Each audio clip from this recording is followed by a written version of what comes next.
Hyper, बच्चों आज हम पढ़ेंगे हाइपर कॉन्जुगेशन। हाइपर कॉन्जुगेशन कहाँ कहाँ देखते हैं ये मैं पहले आपको बता दूं बेटा, ठीक है। तो सबसे पहले देखिए हाइपर कॉन्जुगेशन की अगर बात करेंगे तो हम एग्जाम्पल से आपको सिखाते हैं। जैसे ये मैंने कोई एल्कीन ली, ठीक है, ये डबल बॉन्ड, बेटा डबल बॉन्ड के एडजेसेंट वाला कार्बन मीन्स बगल वाला कार्बन अल्फा कार्बन, और अल्फा कार्बन पे प्रेजेंट जो जितने हाइड्रोजन प्रेजेंट होंगे वो हाइपर कॉन्जुगेशन उतने होंगे, ठीक है, कहलाएंगे एक अलग बात को मैं बताऊंगा। पहले हाइपर कॉन्जुगेशन पहचानना हम सीख रहे हैं। तो यहाँ पर अल्फा कार्बन पे हाइड्रोजन है, कितने हाइड्रोजन है बेटा 3, तो यहाँ पर 3 हाइपर कॉन्जुगेशन, ठीक है। मान लो मैंने ऐसे लिया कोई example CH3 CH2 CH double bond ये CH2, केस सीखते जाइए। तो ये डबल बॉन्ड और ये एडजेसेंट वाला अल्फा कार्बन, और इस अल्फा कार्बन पे प्रेजेंट हाइड्रोजन क्या होंगे, हाइपर कॉन्जुगेशन। कितने हाइपर कॉन्जुगेशन, यहाँ अभी हाइपर कॉन्जुगेशन देखना सीख रहे हैं। तो अल्फा कार्बन पे जितने हाइड्रोजन है वो उतने क्या कहलाएंगे, हाइपर कॉन्जुगेशन। गुड। तो सबसे पहले हम पहचानना सीखें, जैसे CH3 और बच्चों ये CH3 ये CH डबल बॉन्ड CH2, ठीक है।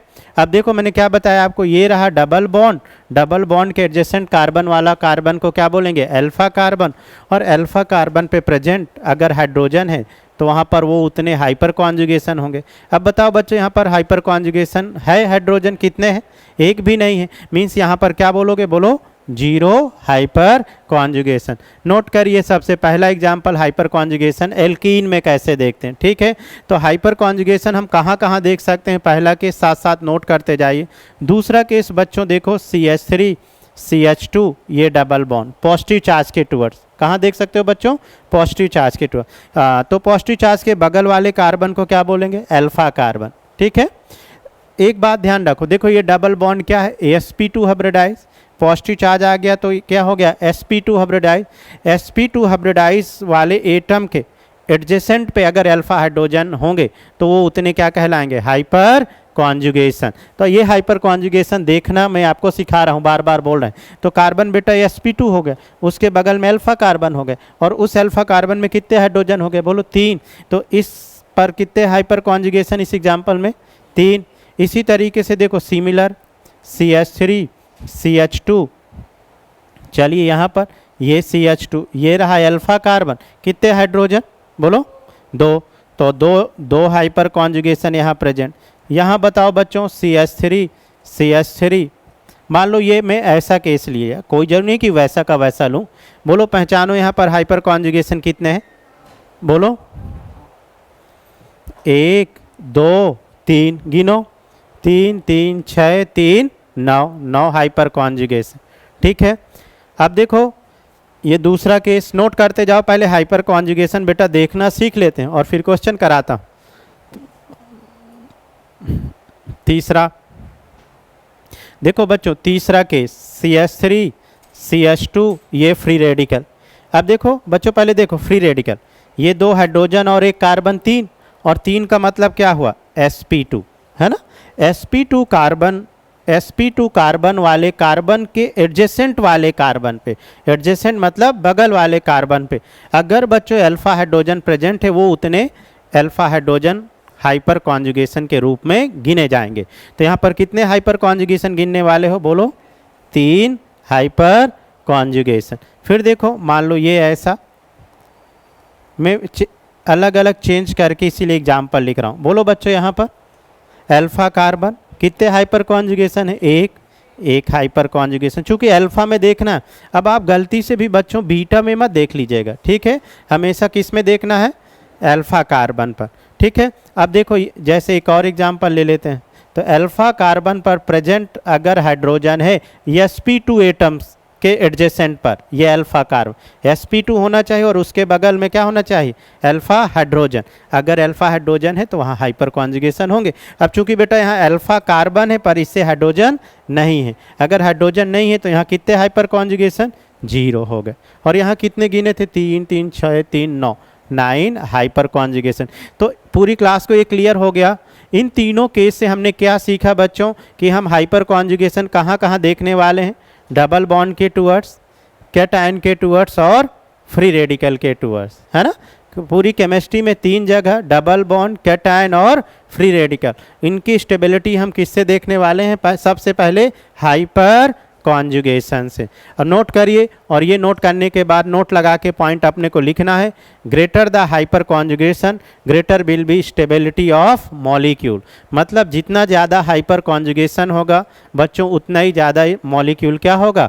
स्टेबल होगा। ये पॉइंट लिखिए और फिर इसके बाद हेडिंग तुरंत बेटा डालो, स्टेबिलिटी ऑफ कैटायन, फटाफट।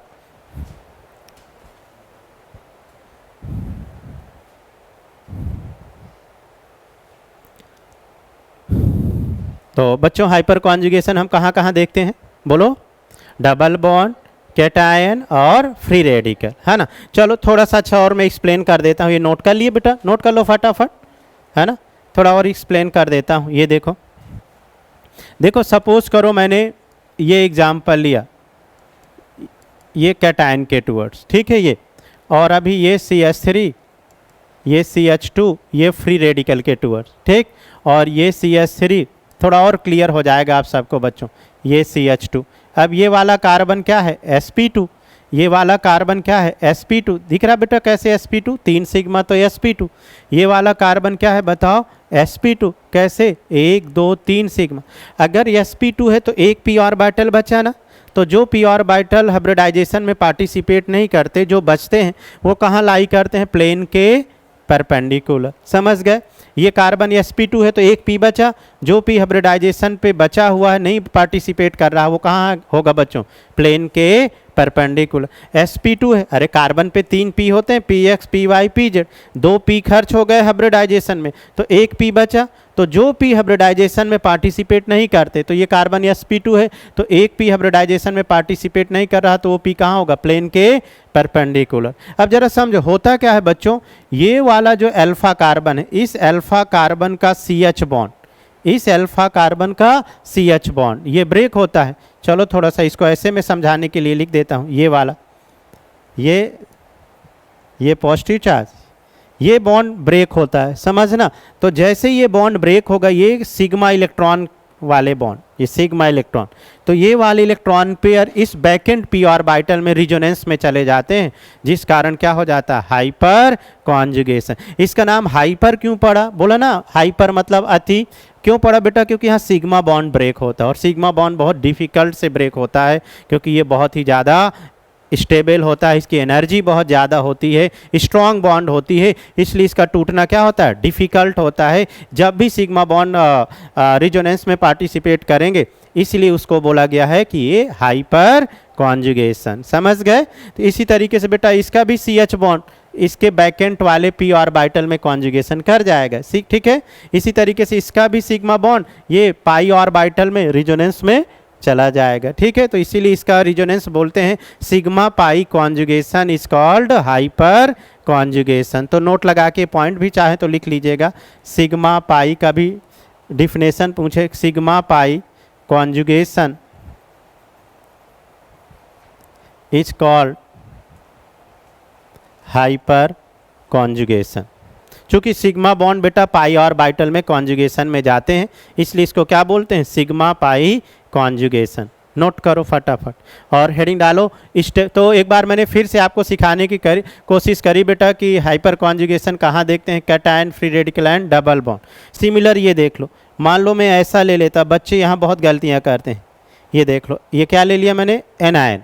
अगर एनायन ले लिया तो 2 हाइड्रोजन के सिग्मा, और एक ये सिग्मा 3, और एक एनायन 4, और 4 का मतलब क्या हुआ? sp3 हुआ, sp3। अरे 2 हाइड्रोजन के सिग्मा, और एक ये सिग्मा, और एक ये माइनस वाला सिग्मा, ये बच्चों तो टोटल 4, और 4 का मतलब sp3। तो यहाँ तो सारे sp3 सारे हाइब्रिड ऑर्बिटल आ गए, कोई p ऑर्बिटल खाली बचा क्या? नहीं बचा। तो फिर ये CH बॉन्ड कैसे कॉन्जुगेशन में जाएगा, कैसे रिजोनेंस में जाएगा? इसलिए एनायन के टूवर्ड्स हाइपर कॉन्जुगेशन नहीं देखते हैं, ये ध्यान देना। ये नहीं, बहुत सारे बच्चे ऐसे गलतियां छोटी छोटी बेसिक करते हैं, सर यहाँ 3 हाइपर कॉन्जुगेशन। अरे भाई मैंने आपको क्या बताया? हाइपर कॉन्जुगेशन होने के लिए एक क्या होना चाहिए? बैकेंट p ऑर्बिटल होना चाहिए, या प्योर p ऑर्बिटल होना चाहिए, ठीक है।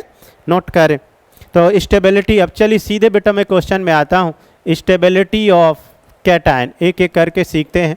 कोशिश करेंगे कि आज सारे हाइपर कॉन्जुगेशन बेस्ड सारे क्वेश्चन हम और सारे कॉन्सेप्ट को कवर कर ले जाएं, ठीक है। तो उसी कड़ी में हेडिंग डाल लो। चलो बच्चों, स्टेबिलिटी ऑफ कैटायन,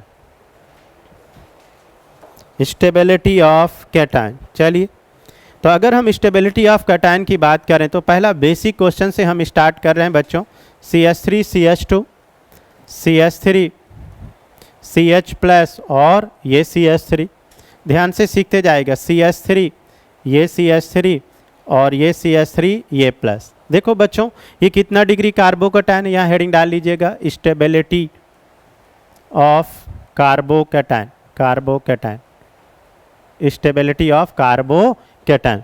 देखो चलो, स्टेबिलिटी अब हमको फाइंड करना है, तो बहुत इजी तरीके से आप बता सकते हो। ये अल्फा कार्बन, ये अल्फा कार्बन, ये अल्फा कार्बन, अल्फा अल्फा, बगल वाले कार्बन का अल्फा कार्बन। चलो गिनो आप हमारे साथ, यहाँ कितने हाइड्रोजन अल्फा कार्बन पे 3, तो बच्चों यहाँ कितने हाइपर कॉन्जुगेशन 3, यहाँ गिनो 3 और 3 6, यहाँ 3 3 6 3 9 हाइपर कॉन्जुगेशन। और अभी मैंने बोला greater the hyper conjugation greater will be stability. तो चलिए, ये फर्स्ट सेकेंड और थर्ड अगर हम बात करें तो सबसे ज़्यादा स्टेबल थर्ड, थर्ड के बाद सेकेंड और सेकेंड के बाद बेटा फर्स्ट, ठीक है। चलिए अब थोड़े केस आगे बढ़ाते जाओ बेटा।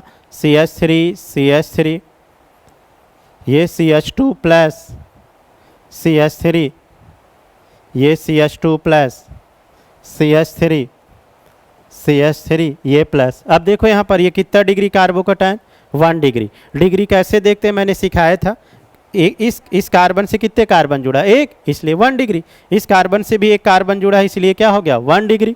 ये वाला बच्चों बताओ, ये 2 डिग्री, क्योंकि इसके बगल में 2 कार्बन, इसलिए 2 डिग्री। अब चलिए गिने hyper conjugation, alpha alpha alpha, गिनो बच्चों यहाँ कितने हाइपर कॉन्जुगेशन, एक, चूँकि अल्फा कार्बन पे एक हाइड्रोजन, ये एक हाइपर कॉन्जुगेशन। यहाँ गिनो बच्चों 3, गुड शाबाश। यहाँ पर गिनो 3 और 3 6 हाइपर कॉन्जुगेशन। और greater the hyper conjugation greater will be stability of cation, free radical and also double bond, good. तो चलिए सबसे ज़्यादा थर्ड, थर्ड के बाद सेकेंड और सेकेंड के बाद फर्स्ट, समझ गए बच्चों। हाँ, नोट करो। चलिए एक क्रिंग ब्रिंग टाइप का केस बनाऊं, ऐसे केस सीख लोगे ये वाला बेटा। चलो शाबाश।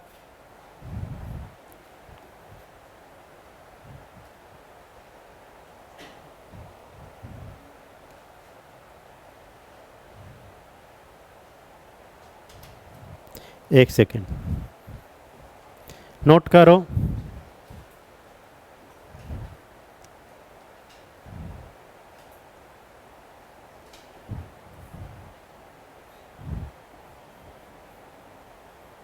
First second third, stability of cation, जल्दी से फाइंड करो स्टेबिलिटी ऑफ कैटायन।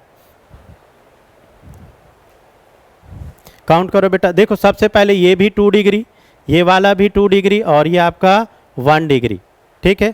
इस अल्फा कार्बन पे कितने, 2 हाइड्रोजन, यहाँ गिनो अल्फा अल्फा 2 और 2 4 हाइपर कॉन्जुगेट, और यहाँ अल्फा और अल्फा 3 और 2 5 hyper conjugation. Greater the hyper mean सबसे ज़्यादा स्टेबल फर्स्ट, फर्स्ट के बाद सेकेंड और सेकेंड के बाद थर्ड, ठीक है। दिख गया बच्चों सभी को, बहुत सिंपल है। देखो बच्चों अच्छे अच्छे क्वेश्चन मैं करा रहा हूँ, ध्यान दीजिएगा थोड़ा सा साथ साथ। देखो एक अच्छा सा क्वेश्चन लिए, देखो बच्चों ये CH3 CH2 प्लस, ये कितना डिग्री हो गया 1 डिग्री। इंपॉर्टेंट केस लगा लो इसको, ये रहा इंपॉर्टेंट। CH3 और ये CH2 ये प्लस, और देखो दोस्तों ये CH3 CH2 ये प्लस, ठीक है।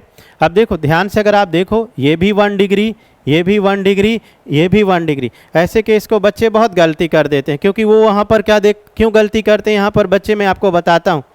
आप ध्यान दीजिएगा, एक्चुअली बच्चे क्या करते हैं, यहाँ प्लस आई देखने लगते हैं। क्या देखने लगते हैं? Inductive effect. तो इंडक्टिव इफेक्ट के उनको ही लगता है यार 3 प्लस आई लग रहा है, बहुत ज़्यादा इंडक्टिव इफेक्ट हो रहा है, इसलिए ज़्यादा स्टेबल होगा। बच्चों मैं आपको बता रहा हूँ, सबसे पहले आप क्या देखोगे, कैटायन की स्टेबिलिटी की बात होगी तो सबसे पहले हाइपर कॉन्जुगेशन। देखो यहाँ पर कितने हाइपर कॉन्जुगेशन है? 0। और यहाँ पर बच्चों इस अल्फा कार्बन पे कितने हैं? 3। और यहाँ पर कितने हैं? 2 हाइपर कॉन्जुगेशन। तो ये सबसे कम स्टेबल हो गया। हाँ, अगर यहाँ इंडक्टिव इफेक्ट का कॉन्सेप्ट लगता तो हो सकता सबसे ज़्यादा हो, पर यहाँ पर इंडक्टिव इफेक्ट देखना ही नहीं। सबसे पहले क्या देखना है? Hyper conjugation. हाँ बेटा, एनायन होता तो हम यहाँ क्या देखने वाले थे? Inductive effect. चूंकि एनायन में हाइपर कॉन्जुगेशन एब्सेंट होता है, नहीं होता है। गुड। तो चलिए, ये कितना बढ़िया केस था। सबसे ज़्यादा फर्स्ट के बाद बोलिए जल्दी से, चूंकि 3 हाइपर कॉन्जुगेशन, फिर थर्ड, और फिर इसके बाद बेटा सेकेंड।